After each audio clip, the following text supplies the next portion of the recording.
Listen as your day unfolds, challenge what the future holds. Charlotte Otley has been called the Dream Merchant. You gotta be bad, you gotta be bold, you gotta be wiser. Her storied life says it all. During a career that spans over 30 years, her ability to think big opened doors for her to become a university instructor of physical medicine, broadcast producer, and on-air talent in St. Louis and New York, an author and entrepreneur. The keys to everything is to, if you're going to do something, do it with pride.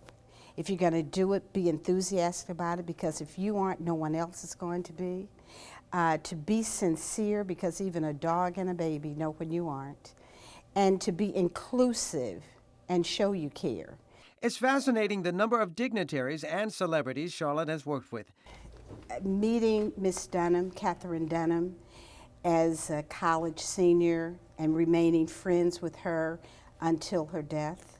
Ossie Davis and Ruby Dee, Anna Maria Horsford, Ray Goodman and Brown, Malik Yoba, and even Presidents Clinton and Nelson Mandela. That's when I was representing the American Urban Radio Network.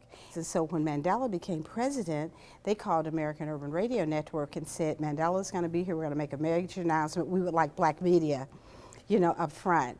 So they called me, put me on a plane. I came and I organized the entire press conference and made sure on the mics were our IDs.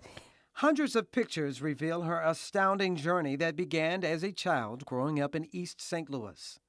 Her family, pillars of the community, was her foundation and motivation.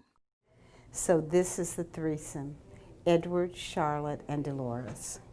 I was raised with my family owning all of the taxi companies. We had 150 checker cabs. We had 3 service stations. And later my dad expanded to 3 more. And we had entertainment facilities. People know the Regal Room. They know Cosmo Hall. And if you go to the Rock and Roll Hall of Fame, you'll see Chuck Berry at Cosmo Hall. Charlotte graduated with her master's degree in communications from Southern Illinois University at Carbondale and earned a certificate in business management from Northwestern University's Kellogg Center. Her foray into the world of television came after talking to media representatives about a sleep exhibit in downtown St. Louis. Well, at that time, I'm physical medicine. I understand how the brain is working, so I could explain that exhibit to the media. So I started doing interviews, and one of the people from the media just said, "You should be in media." Charlotte took that advice and was offered a job at KMOV Channel 4. She remained with the station 11 years, and in that time, to her surprise, she won her first local Emmy Award over talk show host Sally Jessy Raphael. Because she was a national show, I was a local show, and that was a win for St. Louis. She also recalls when CBS gave a whopping $1.2 million to the St. Louis market.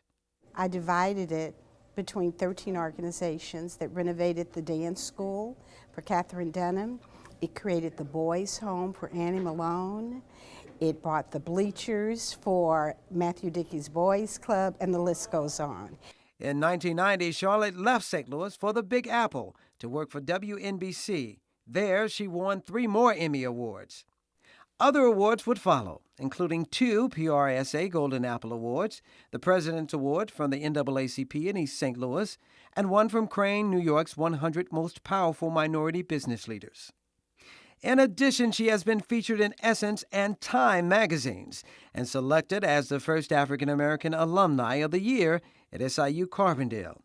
In 2005, Charlotte returned to St. Louis, where she works with the Urban League of Metropolitan St. Louis and its director, Michael McMillan, on major projects throughout the year. She authored several handbooks on personal and professional success. Her recent book is entitled Surviving Success, Changes, Challenges, and Choices. In addition to all of that, she is now a contributing columnist for the Ladue News. But despite all of her career accomplishments, she says her true legacy is the Women's Center named in her honor. The Charlotte Merritt's Otley Transitional Women's Center helps women transition into fulfilling lives that are substance-free. So someone to think enough of me and how I've lived my life, that they would choose me, my image, to stand for women who are challenged, women who have gone through what they've had and still find me worthy. What's next for you? You know, I'm so excited. I think it's going to be something special. I'm not sure, because for some reason, I never get what I think I'm going after. It doesn't matter whether it's a man, whether it's a job. I never get what I go after.